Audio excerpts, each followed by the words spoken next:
2 oras pagkatapos kong manganak, tiningnan ko ang asawa ko at tinanong kung gusto niyang kargahin ang anak namin. Hindi siya gumalaw. Nakatayo lang siya doon. Suot ang kanyang mamahaling gray suit at nakatingin sa bata na parang isang pagkakamali ng ibang tao na iniwan lang sa pinto niya. Tapos, yumuko siya palapit sa akin yung sapat lang para ako lang ang makarinig at binitawan niya ang mga salitang tatapos sa kasal namin bago pa man sumikat ang araw. May anak na akong lalaki sa ibang babae. Hindi ko ipapagamit ang apelyido ko sa batang yan. Hindi ako umiyak. Hindi ko rin siya pinapigil para ulitin ang sinabi niya. Tiningnan ko lang ang mukha ang anak ko malambot. Mapula-pula. At walang kamalay-malay na mas pinili ng tatay niya ang iba. Sa mismong sandaling tinalikuran, siya nito, niyakap ko ng mas mahigpit ang anak ko sa dibdib ko. At ngumiti ako. Kung ganon, tandaan mo ang sandaling tu, bulong ko. Dahil ito na ang huling beses na makakasama mo kami, tumawa siya. Tumawa talaga siya. Na parang may sinabi akong cute at walang kwenta. Parang sinasabi ngang isang pagod na bagong nanay bago, siya matauhan, wala siyang ideya na kinabukasan ng umaga. Wala na kami doon, at ang pagsisisi niya ay mag-umpisa pa lang. Ako nga pala si Sabrina Reyes. At ito ang kwento ng gabi kung kailan tinapon ng asawa ko ang pamilya niya, ang yaman niya, at ang kinabukasan niya, lahat ng yan. Sa loop lang ng 2 oras pagkatapos kong maging isang ina, 4 na taon bago ang lahat na ito. Pumasok si Warren Castillo sa buhay ko sa paraang madalas gawin ng mga mamahaling bagay tahimik noong una, tapos bigla-bigla na lang. Nagtatrabaho ako noon bilang contracts auditor sa isang mid-size firm sa Makati. Yung tipong trabaho kung saan babasahin mo lahat ng fine print hanggang sumakit ang mata mo. At malamig na ang kape mo bago pa magtanghali.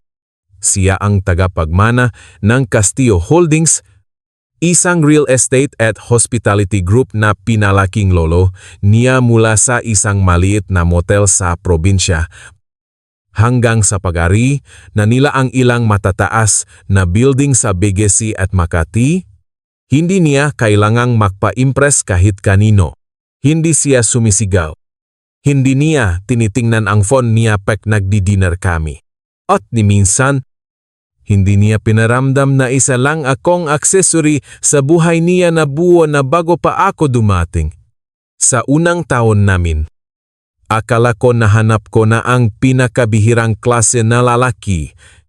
Isang mayamang lalaki na marunong pa ring maging mabuti sa isang babaeng walang may bibigay na pabor sa kanya, ang nanay niya. Si Doña Alicia ay polit naman sa akin. Pero yung klase ngang pagiging polite ng taong naghihintay na lang na mapalitan ka, ang tatay niya, si Donato Castillo. Halos hindi ako kinakausap noong maunang taon. Madalas siyang umalis ngang kwarto ilang minuto pagdating ko, palaging may excuse na may kailangan daw siyang sagutin na tawag. Sabi ko sa sarili ko, ganun lang talaga siguro ang nature niya. Old money. Lumanggawi, nakasanayang pananahimik, hindi ko pa naiintindihan nun na sa pamilyang yon. Ang pananahimik ay hindi ibig sabihin walang paki. Isa itong desisyong pinag-isipang mabuti. At binabago lang nila kapag hindi na pabor sa kanila. Kinasal kami 18 buwan mula nang magkakilala kami. Sa isang simple at maliit na civil wedding lang na gusto ni Warren. Gusto raw niya itong ilayo sa ingay ngang kumpanya. Hinawakan niya ang kamay ko na parang kaming dalawa lang ang makakampi laban sa mundo. Naalala ko pa na nakatayo kami sa hallway ng City Hall bago ang seremony. Inaayos ko ang necktie niya dahil nanginginig ang kamay niya. Naisip ko noon, ang isang lalaking ganito ka ba na pakasalan ako? Imposibleng kayang gumawang ganong klaseng kalmado at kalkuladong kasamaan na makakaharap ko 2 taon ang lilipas. Sa loob-in isang hospital room. Mali pala ako doon. Tulad ng pagiging mali ko sa maraming bagay nun. Lalo na dahil ang galing niyang magsalita na parang simpleng katotohanan ang mga lumalabas sa bibig niya. Kahit na isa pala itong maingat na script. Nasa 2 taon na kami ng kasal namin nang una kong marinig ang pangalang Chamil Roxas. Siya ang executive assistant ni Warren. Isang babaeng palaging nakasuot ng fitted na blazer at may boses na palaging kalmado at pantay lang.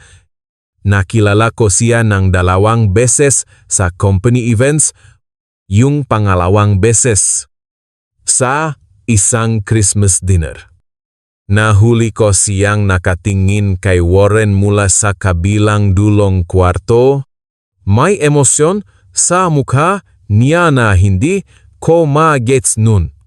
Hindi eksaktong guilt, hindi rin panyanasa. Mas malapit sa salitang pagod. Sabi ko na lang sa sarili ko, baka imahinasyon ko lang yon? Wala naman kasi akong sapat na rason para mag-isip ng masama. Umuwi pa rin si Warren halos gabi-gabi. Naalala pa rin niya ang anniversary namin, pero looking back, nagsimula na pala sa malilit na bagay. Mga phone calls na sinasagot niya sa driveway imbes na sa loob ng bahay. Mga business trips na na-extend ang 1 araw. Tapos naging 2 araw. May mga paliwanag siya na technically believable, pero palaging kulang sa detalye. Sa tuwing binabanggit ko ang plano na palakihin ang pamilya namin balang araw isang mas malaking bahay, o pagkakaroon ng anak bigla siyang tumatahimik. Yung pananahimik na hindi parang isang lalaking nagpaplano para sa future, kundi isang lalaking nako-compute kung hanggang kailan pa niya pwedeng iwasan ang usapan. Napansin ko yun. Pero hindi ko lang hinayaan ang sarili ko na isipin kung saan abot ang kaisipang yon. May isang gabi. Maaga sa 2 taon namin. Umuwi siya ng lakpas 12:00 ng hating gabi. Galing siya sa isang client dinner. Pero kinabukasan, may nakita akong resibo sa bulsa nga quote niya mula sa isang restaurant sa alabang lugar na hindi ko pa narinig, na binanggit niya at nakadate ito 2 oras bago yung oras na sabi niya ay nakaalis na siya. Tinanong ko siya tungkol dun habang nag-almusal kami. Medyo pabiro pa nga. Pinanot ko kung paano siya gumawa nga, palusot on the spot. Retirement dinner doon ng isang katrabaho. Nalaite daw siya. Nang dating sa table. Walang kwentang even daw. Naalala ko, naisip ko nun. Ang taong nagsasabing totoo. Hindi kailangan ng 3 mahahabang pangungusap para mag-explain ng isang dinner. Pero pinalampas ko na lang. Mas madali kasing magpalampas kaysa maging asawa na naglilista ng makasalanan niya ng mismong Christmas dinner na yon. Bandang huli. Napunta ako sa tabi ni Camille malapit sa drinks station. Si Warren naman ay may kausap sa kabilang side ng kwarto tungkol sa quarterly numbers ng kumpanya. Tinanong ako ni Camille kung kamusta na ang paupaplano sa Nusea room. Dahil nabanggit ko sa ilang tao sa office party noong nakaraang taon na nagtatry kaming makababy. Maliit at ordinaryong tanong lang naman. Pero ang naalala ko ay kung gaano siya kaingat magtanong, parang umiwas siya na may mabasag, at kung paano siya nag-excuse sa sarili niya halos bago ko pa matapos ang sagot ko. Sabi ko sa sarili ko, noon, baka hindi lang siya sanay makipag-small talk sa asawaing boss niya. At halos 2 taon ko ring hindi na inisip yon. Bago mangyari ang lahat ng yan. Bago pa man lumabas ang panggalan ni kami, may 2 taon kaming pabalik-balik sa fertility clinic. Kaming dalawa lang. Walang ibang nakakalam sa labas na waiting room na yon. Sa unang taon, sinamahan ako ni Warren sa bawat appointment. Hinawakan niya ang kamay ko sa 2 procedure na hindi naging successful. Paulit-ulit niyang sinabi sa akin na may oras pa kami, na mangyayari rin yon sa tamang panahon. Ngayong binabalikan ko, napapaisip ako kung gaano karami sa pasensyang yon ang totoo at kung gaano karami ang ginawa niya lang dahil mas madali yung i-acting kaysa sa alternatibo ang komprontahin ko siya kung sinusubukan pa ba niya talagang ayusin ang pagsasama namin. Hindi ko na malalaman kung kailan eksaktong nahati sa 2 ang atensyon niya.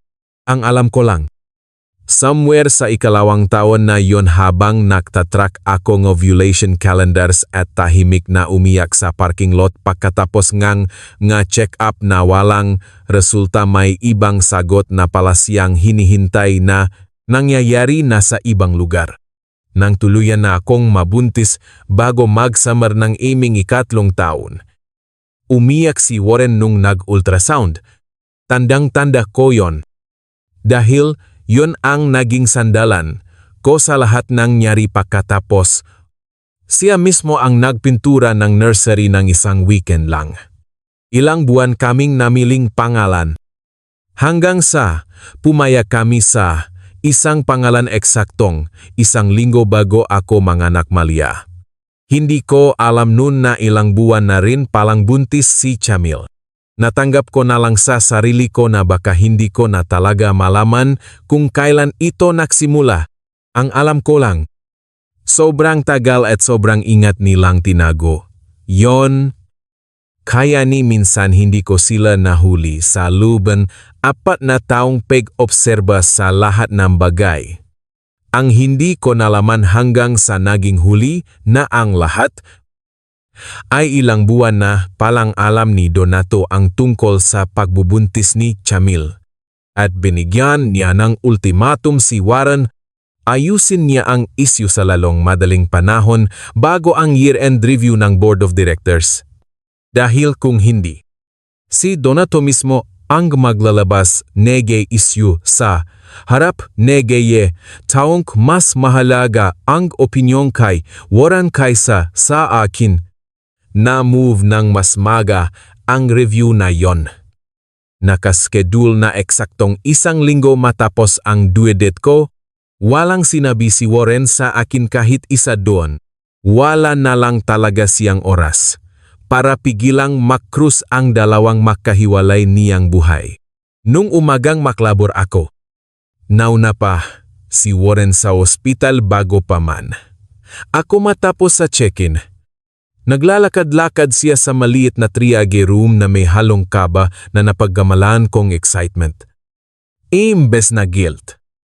Hinawakan niya ang kamay ko sa loob ng 11 oras na pagko-contract ng tiyan ko. Pinakain niya ako ng yelo nang wala na akong makay na iba. At 2 beses niyang sinabi sa mga nurses kung gaano siya ka-excited na maging tatay. Looking back, tingin ko may parte sa kanya na naniwala sa sinasabi niya noong mga oras na yon. Parang isang artista na ramdam ang linya niya habang sinasabi yon, pero pagbaba instag. Kaya niyang bumalik sa ibang buhay pagkalipas lang ng 5 minuto. Ipinanganak si Malia ng 6:47 ng umaga. Araw ang Martes. Umiyak siya. At napuno ang kwarto ang tunok na hanggang ngayon hindi ko ma-explain. Maliban sa pakiramdam na simula yon ang isang napakalaking bagay, niyakap ko siya sa dibdib ko. Nanginginig pa ako. At tumingala ako kay Warren, hinihintay kong abutin niya ang anak namin. Gaya ang pinangako niya sa nakalipas na 9 na buwan, hindi niya inabot ang bata. Umatras siya papunta sa may bintana. Sabi ko sa sarili ko, Baka na-shock lang siya, kaya tinanong ko siya ng mahinahon, gusto mo ba siyang kargahin? Hindi. Sagot niya. Adun pa lang. Iba na ang tunog ng boses niya. Naging flat at kalkulado yung tono na hindi ko pa narinig sa kanya dati. Lumabas siya sa hallway ilang minuto pagkatapos at mula sa nakaawang na pinto, narinig ko ang pira-pirasong usapan mula sa phone call na akala niya hindi ko naririnig. Boses ang babae sa kabilang linya. Matikas at namimilit. At si Warren na mahina ang boses, huwag ngayon. Hindi sa phone. Sabi niya bago niya binaba ang tawag, nakatayo siya doon ng matagal. Nakahawak pa ang kamay sa door frame. Ang hindi ko pa alam nun. 2 beses siyang tinawagan ni Camille nung umagang yon, yung pangalawa. Para sabihin na hindi na siya papayag na magtago lang lalo na't may bagong nangyari. Gusto niyang i-acknowledge ang anak nilang lalaki sa publiko bago pa ang board review at hindi na lang basta itago sa hilid. At sa likod niyan, may pumasok ding text mula sa nanay ni Warren. 20 minuto bago iyon. Sinasabing papunta na sila ni Donato sa ospital para makita ang bago nilang apo.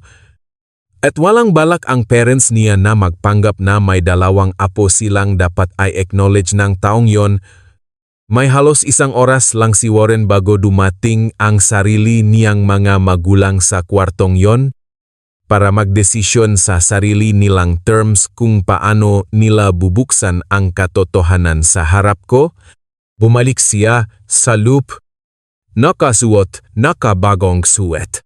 Ngayon ko lang naintindihan na hindi siya nagbihis para sa isang usapan na gusto niyang gawin. Nagbihis siya para sa isang usapang wala na siyang kawala. 2 oras pagkatapos. Nung nalinis na ang nurses ang lahat at tahimik na ang kwarto, bumalik siya. Parang lumabas lang siya para magpalit ng mas tamang damit para sa sasabihin niya. Sinabi niya sa akin ang tungkol kay Jamil at tungkol sa anak nilang lalaki na isinunod ang pangalan sa lolo niya na ipinanganak na 4 na buwan ang nakakalipas. Nakita na ng parang ko ang bata. Sabi niya. At kahit hindi niya diretsong sinabi, ilang minuto na lang ay papasok na ang mga ito sa pinto ng kwarto ko. Kailangan ng pamilya namin ng tagapagmana na lalaki. Sabi niya na parang nagbabasa ng memo na sinulat ng ibang tao para sa kanya. Binigyan nila akong isa mula kay Camille. Hindi ko kikilalanin ang anak mo bilang isang Castillo. Gusto kong sabihing sumigaw ako. Pero hindi. Tiningnan ko ang maliit at natutulog na mukhang anak ko. At may isang bagay sa loob ko na naging kalmado at matalim ng sabay parang isang pintong sumara mula sa malayo. Sila ang pinipili mo. Sabi ko. Hindi yon tanong. Pinipili ko ang kinabukasan ng pamilya ko. Sagot niya. Na parang hindi kami kasama sa pamilyang yon. Ngumiti ako. Nagulat siya. Nakita ko ang reaksyon sa panga niya. Kaya tandaan mo ang sandaling to. Sabi ko sa kanya. Dahil ito na ang huling beses na makukuha mo kami. Tumawa siya. Tumalikot. At naglakad palabas para sagutin ang isang phone call. Kalahating hakbang pabalik sa kung anong klaseng buhay ang akala niya ay naghihintay sa kanya sa kabilang dulo hallway na yon. 2 gabi pa akong nagstay sa ospital na yon ang standard na recovery time na nirekomenda ng doktor ko. Pinayagan ko ang sarili kong manatili en 2 gabi. Dahil hindi ko pa pinakakatiwalaan ang sarili kong mga binti. Lalo na ang mga desisyon ko. Hindi na bumalik si Warren. Ang 8 o ko. Nag-drive ng 4 na oras mula Baguio sa sandaling tinawagan ko siya nung unang gabi. Dumating siya bago mag-sunrise. Suot pa ang damit na tinulugan niya. Hindi niya tinanong kung okay lang ako. Tinanong niya kung ano ang kailangan ko. In that exact order. Tapos, siya na ang nag-asikaso ngan lahat. Kinarga niya si Malia para makatulog ako ng tuloy-tuloy at hindi putol-putol. Magalang siyang nakipagtalo sa nurse tungkol sa oras ng pain meds ko. Nakaupo lang siya sa sulok ng kwarto buong visiting hours. Na parang handa niyang paalisin kahit sino na magtatangkang palabasin ako en ospital bago ako maging handa. Sinabi na niya sa akin noon sa mismong kasal ko habang kumakain kami ng tsake. Na si Warren daw yung klaseng mabait lang pag may nakatingin. Tinawanan ko lang siya nun. Numikas rida di bratat. Pero hindi na ako natawa habang nakaupo sa hospital room na yon. Ngayon ko lang naintindihan ng buo ang sinabi niya. 4 na taon na ang nakalipas. Si Ate Odette ang nakaupo sa tabing kama ko imbes na si Warren. At somewhere sa ikalawang gabi na yon. Tumigil na akong maghintay na pumasok ulit siya sa pintong yon. Nung ikalawang gabi ring yon ko tuluyang sinagot ang tawag na 3 linggo ko nang iniwasan. Galing sa estate attorney ng namayapa kong Tito Eduardo Siati, Josie Navarro. 8 buwan na ang nakakalipas nang mamatay si Tito.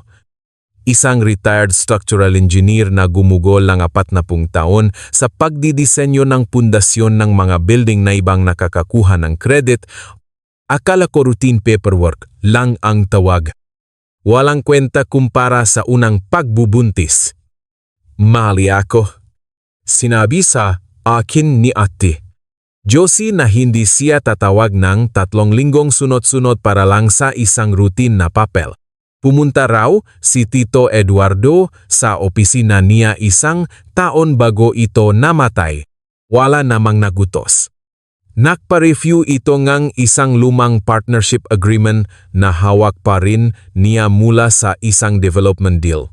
Ilang dekada na ang nakaraan deal na napasama sa Castillo Holdings nung lumaki ang kumpanya. Gusto raw siguraduhin ni Tito na kung ano ang nakasulat nun. Yun pa rin ang epekto ngayon. May nakita si Ate Josie na naging dahilan kung bakit siya tawag ng tawag. Isang voting agreement. Active at binding pa rin. Na hindi kailanman binawi ni Tito.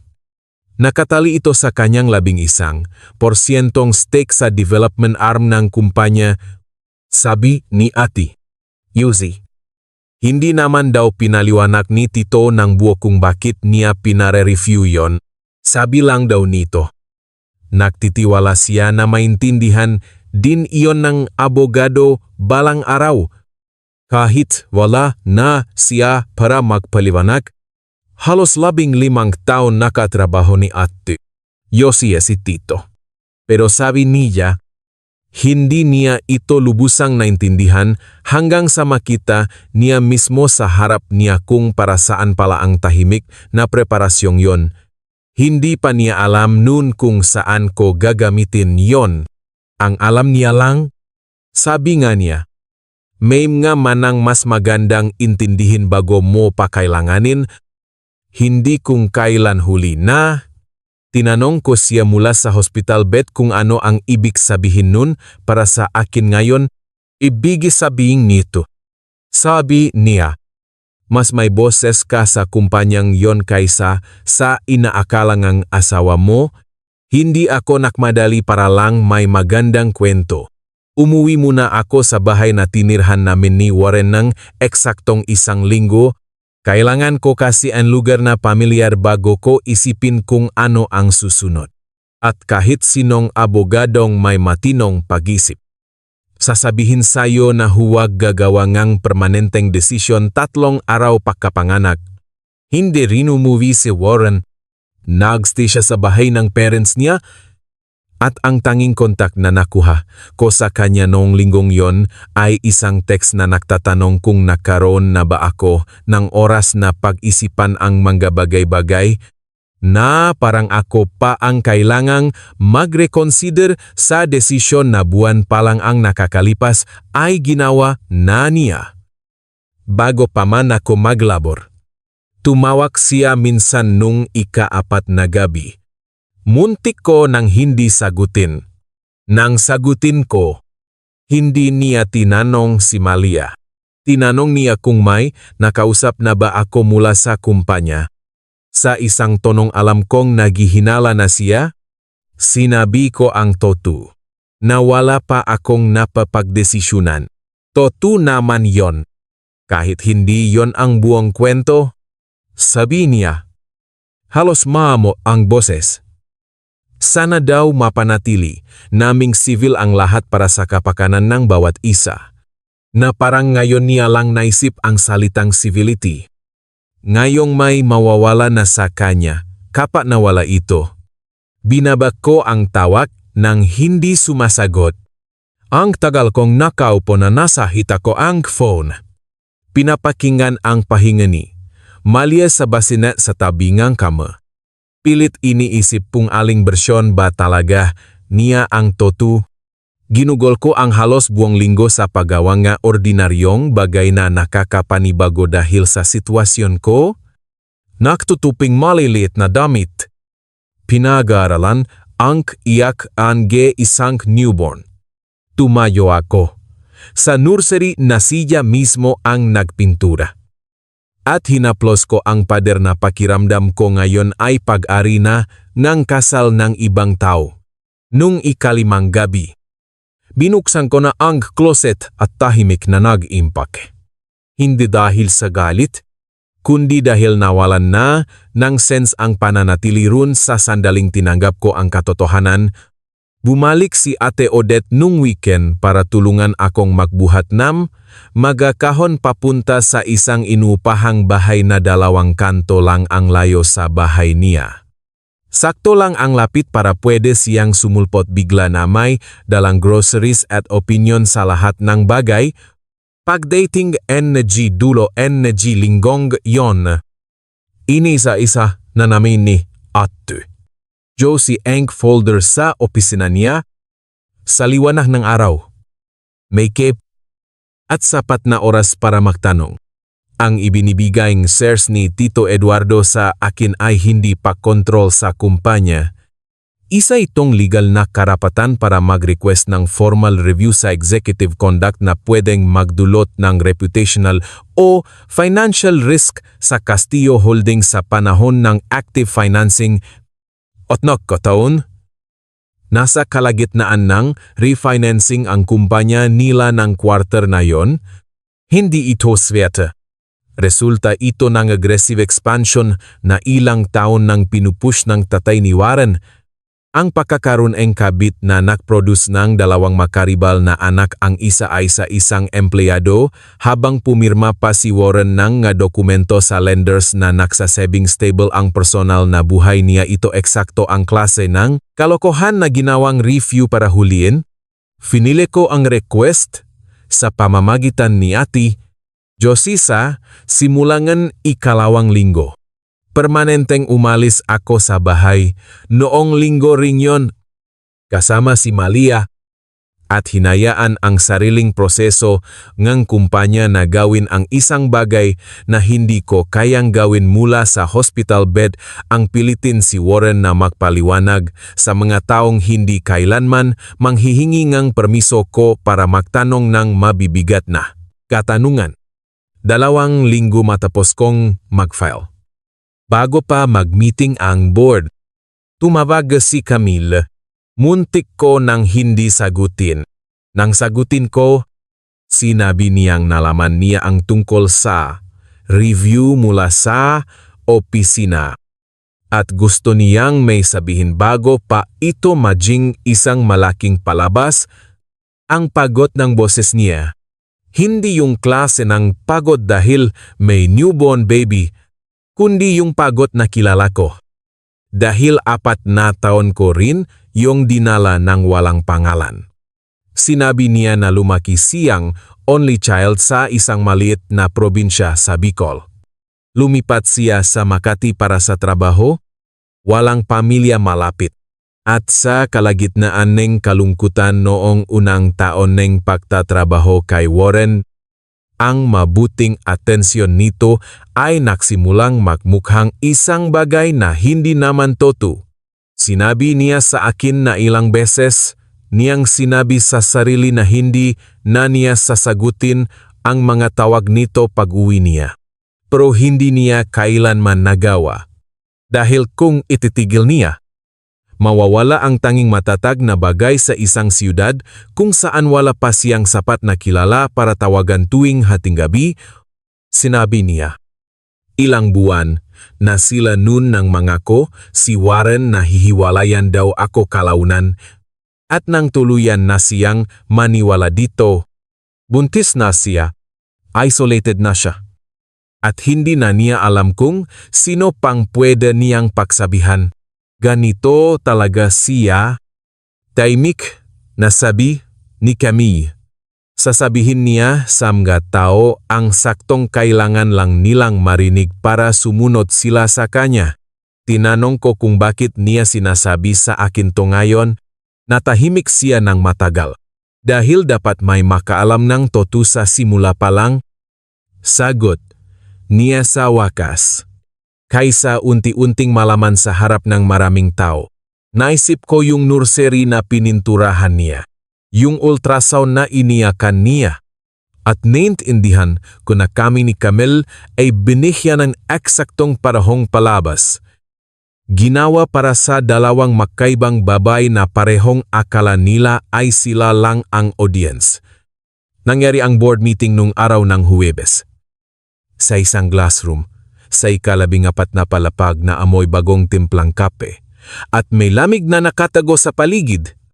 Hindi ko kailangang umaten ng personal. Si Ate Josie na ang bahala sa proseso. Pero pumunta pa rin ako.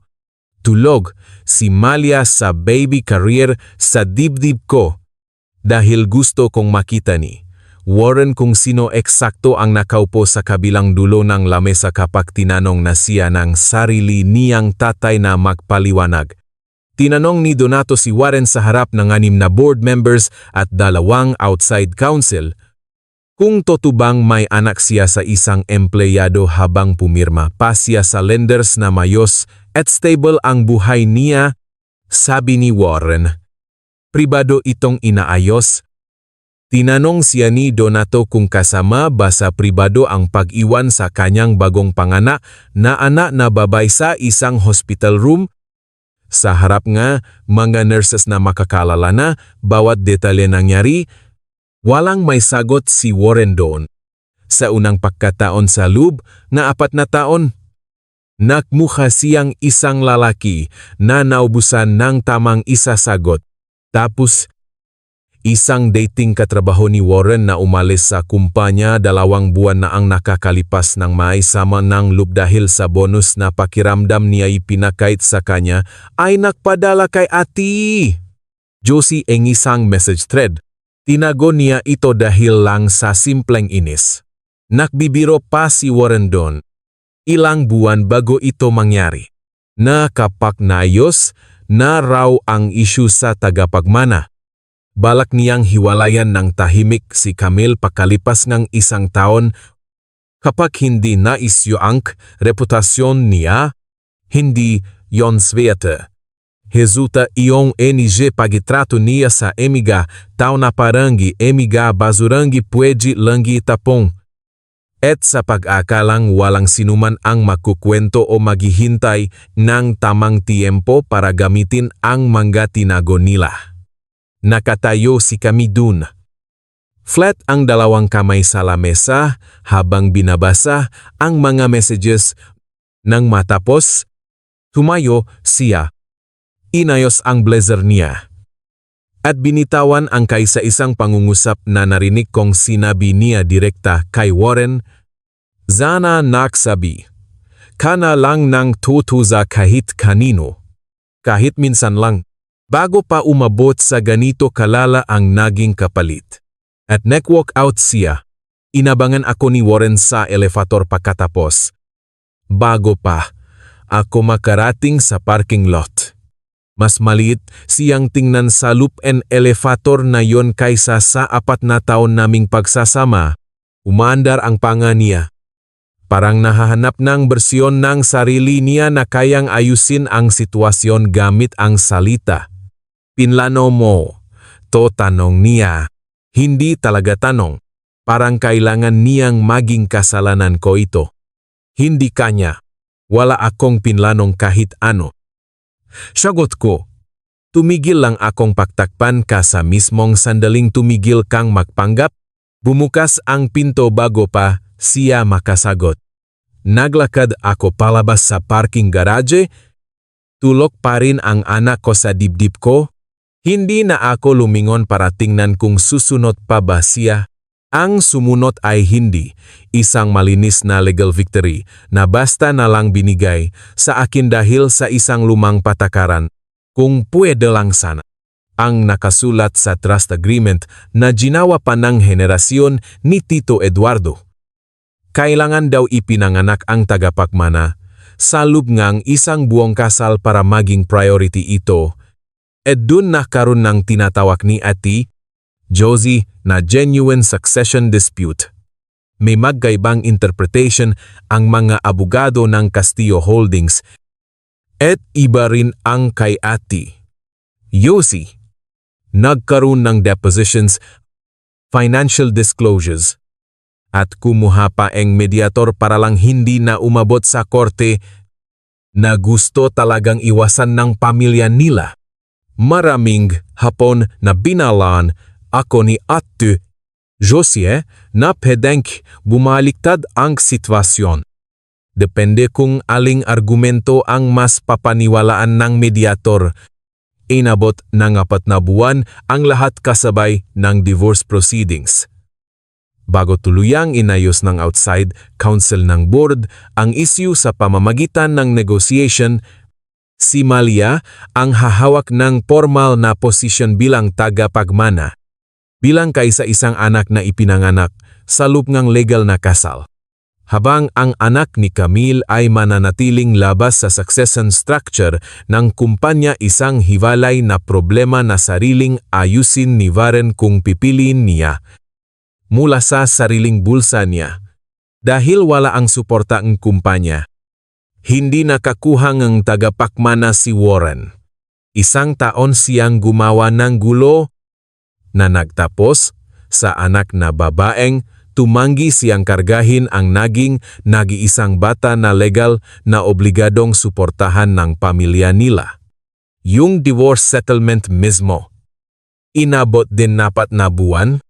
Wala akong hininging sobra o para makaganti sa mga papeles. Hiningi ko lang kung ano ang patas.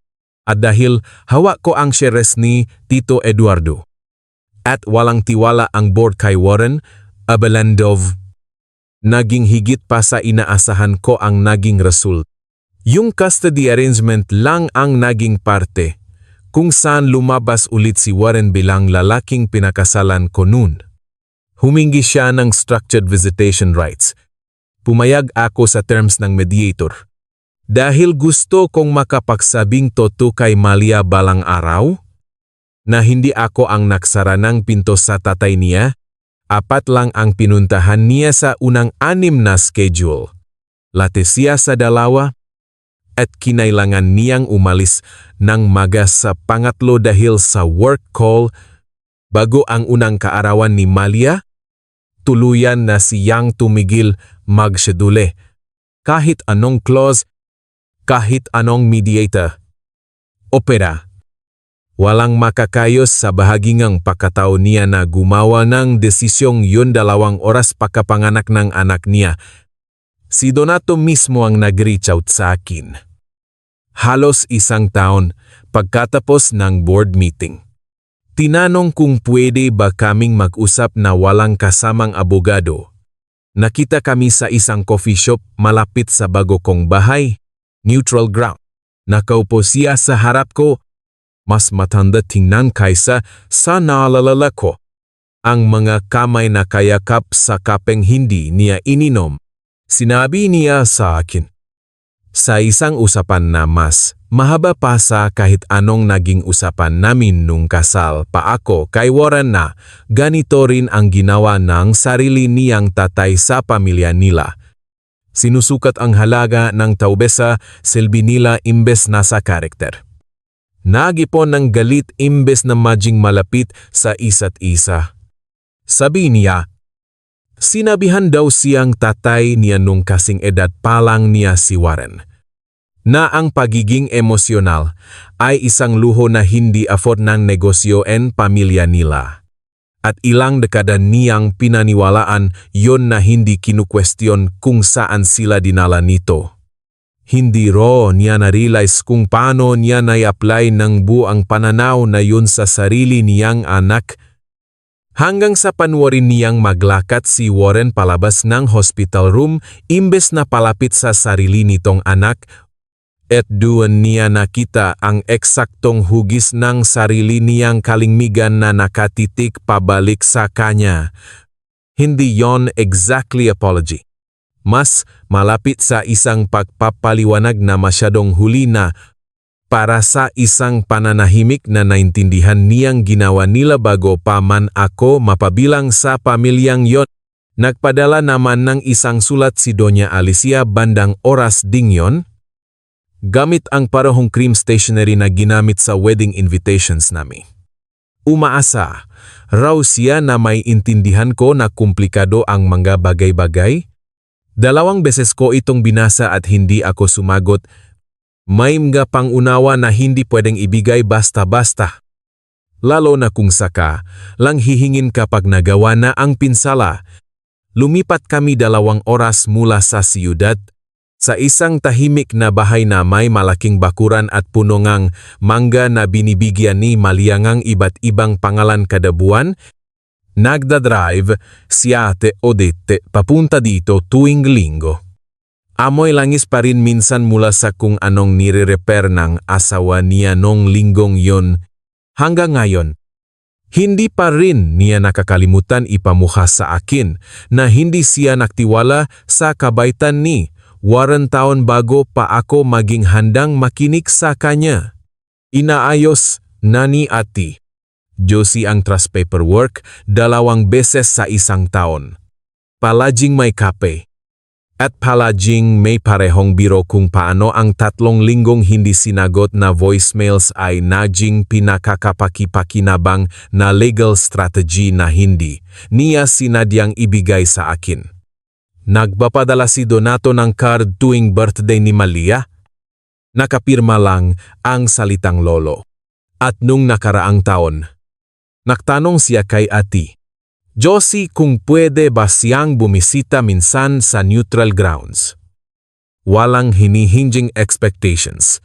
Pumayag ako para na rin malaman ni Malia paglaki niya kung anong klaseng relasyon ang gusto niya sa pamilyang pinagmulan nega apelyido niya. At pati ngang yamang legal na naging kanya. Bago pa man lubusang maintindihan ng tatay niya kung ano ang mga nawala sa kanya. Tumawag minsan si Warren, halos 1 taon pagkatapos ng lahat. Gabi na. Ang boses niya ay mas maliit pa sa wala na yung kalmadong autoridad na pilit niyang pinapakita nun. Tinanong niya kung may paraan pa ba para maging parte siya ng buhay ni Malia, kung paano sana siya naging parte nito simula pa lang. Bago pa mangyari ang lahat ngang to, naisip ko yung hospital room na yon. Yung 2 oras na pinahintay niya ako at pilit pinaniwalang pipiliin pa rin niya kami. Bago siya nagdesisyong iwan kami. Nakuha mo na yung 2 oras mo, sabi ko sa kanya. At binigay ko sa iyo ang buong buhay mo pagkatapos nun para baguhin ang isip mo. Pero ginugol mo ang lahat ng yon para siguraduhin hindi mo ginawa. Binaba ko ang phone at hindi na ako nakarinig sa kanya simula nun. Kahit card o message. Kahit dumaan pa kay Ate Yossi. Wala. Naglolokod na si Malia ngayon. Mabilis at medyo matigas ang ulo. Gaya ng mga normal na toddlers, pag pakiramdam nila umikot ang mundo para i-explore nila ito. Nakuha niya ang hugis ng labi ko. At ang matigas na babangang ibang tao. At nagsisimula na siyang magtanong sa pira-pirasong salita ng 1-2 taong gulang kung nasaan ang papa niya. Hindi ko pa alam ang tamang sasabihin. Tingin ko walang bersyon ng katotohanan ang pwedeng isingit sa bokabularyo ng isang toddler, kaya sa ngayon, sinasabi ko na lang na nasa malayo siya at hinahayaan kong maging sapat yon. Dahil alam kong may mas mahirap na usapang naghihintay sa aming dalawa pagdating ng panahon, isang usapang ayaw kong simulan hanggat hindi pa siya talagang handa. Madalas ko pa ring naisip ang hospital room na yun. Siguro higit pa sa dapat. Lalo na't matagal na rin yon nakalipas. Hindi yung sakit nung panahong yon. Hindi rin yung 2 oras ng paghihintay. Kundi yung eksaktong sandali bago ako ngumiti. Yung kalahating segundo kung saan pwede ko sanang piliing gumuho. Pero may isang bagay sa loob ko na mas tahimik kaysa sa galit at mas matatak kaysa sa lungkot na nagdesisyong huwag bumigay. Hindi ko alam eksakto kung saan nanggaling ang katatagan na yon. Baka galing kay Tito Eduardo na pasensyosong naghintay sa isang lumang papel para sa sandaling hindi na niya makikita. Baka kay Ate Odette na nakaupo sa tabi ng kama ko imbes sa lalaking dapat nandun. O baka ito lang talaga ang nangyayari kapag ang isang tao ay naubusan ng dahilan para paliitin ang sarili niya para lang sa taong hindi rin naman pala papansinin ang effort niya gabi-gabi bago siya makatulog. Sinasabi ko kay Malia ang parehong bagay na kung minsan ang mga taong inaasahan mong pipili sa'yo ay hindi ka pipiliin at hindi diyan natatapos ang kwento. Ito lang yung part kung saan malalaman mo kung sino ang totoong pipili sa'yo. May magagabi na tulog na siya bago ko pa matapos sabihin yon, pero sinasabi ko pa rin ng tahimik para sa sarili ko na lang. Dahil ito pa rin ang pinakatotong bagay na alam kong sabihin para sa aming dalawa. Minsan, ang pananalo ay hindi tungkol sa paghihiganti. Minsan, ito ay tungkol sa pagsigurong hindi na kailangang makakaawang susunod na henerasyon para lang piliin sila kung ikaw ang nasa posisyon ko. Nakahiga sa hospital bed na yon habang nasisira ang mga pangako sa mismong harapan mo. Ngingiti ka rin ba gayang ginawa ko o ipapakita mo sa kanya kung gaano kasakit yung nararamdaman mo nung mga oras na yon? Let me know sa comments. Dahil hanggang ngayon, inisip ko pa rin kung sino ba talaga sa aming dalawa ang umalis na panalo.